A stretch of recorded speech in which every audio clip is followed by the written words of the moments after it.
okay? All right, so I'm sure loads of you have drank soda in your lifetime, and I'm sure those of you that have drank soda are aware that it is laden with sugar. Red cans of Coke, I think it has 9 teaspoons of sugar in it. It's an extremely large amount of sugar per milliliter in Coke. So one of the reactions to that is that a lot of us have turned to these bad boys, okay? Diet drinks. This one has 1 calorie, okay? So essentially all the problems of having loads of sugar in a can is now disappeared. So you would think this is a win-win. You get to enjoy the soda, you don't have to drink the sugar. Well, the problem with that approach is that these guys, and indeed many foods, contain sweeteners, okay? And that is what allow it to basically go by the claim that it's got no sugar in it, because indeed it doesn't. It just has an artificial substance that creates that sweet effect. Now, this one is a can of soda, which means it probably contains aspartame. Indeed it does. And aspartame seems to be the additive that is in the majority of diet sodas and 0-calorie drinks. It is 200 times sweeter than sugar, okay, which you think, whoa, that's incredibly sugar. But neotame is 8,000 to 13,000 sweeter than sugar, and advantame is 37,000 times sweeter than sugar. So aspartame, maybe it's not that sweet, but it certainly tastes it. Now, aspartame has been linked with many health problems. They estimate that 3 out of every 4 health implications in the United States come from the consumption of aspartame. If that is true, that makes it the most deadly or most controversial food additive on the market, okay? I've got a list of things here that it has been linked to. I'll read out some. Headaches, rashes, fatigue, tachycardia, that's heart problems, vision problems, hearing loss, tinnitus, vertigo, memory loss, seizures, and death.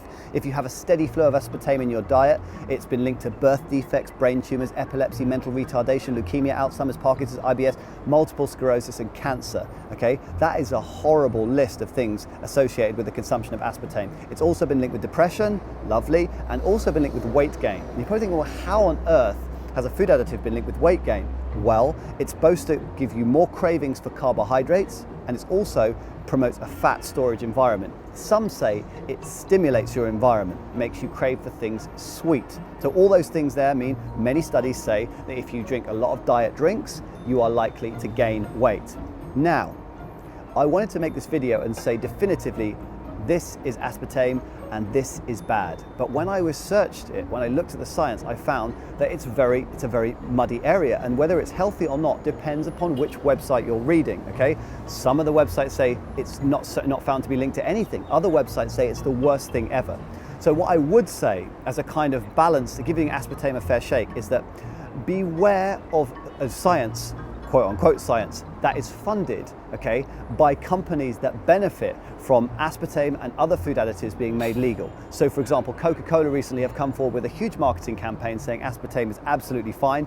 I would discount that because Coca-Cola benefit from aspartame being legal. And indeed, many of the food additives that go forward and pass at FDA or the food or the governmental level are all funded for by the companies that profit from those food additives being made legal, if that makes sense. The second thing that I would say proceed with caution with is that from a logical perspective, does it really make sense that you can take sugar out and then put this chemical back in that's 200 times sweeter than sugar, that has no nutritional, has no nutritional fallout whatsoever? There's no problems with that, no possible health complications. If you look at the history of our food, go back from the moment we started playing with food, okay, you will see food companies, they said that trans fats were better, low fat margarines and stuff like that, margarine spreads, they were better. Were trans fats better for you? I don't think so. They told us that fat-free products are better for us. Is it better to take the fat out of a product and stuff it full of sugar? I don't think so. All through history, all through food, you see the same pattern on repeat. We mess around with the product to create an angle by which we can sell people more product. When we find it unhealthy, we then come back and we go on to our next perversion of food. That's it for today. Proceed with caution with your diet drinks.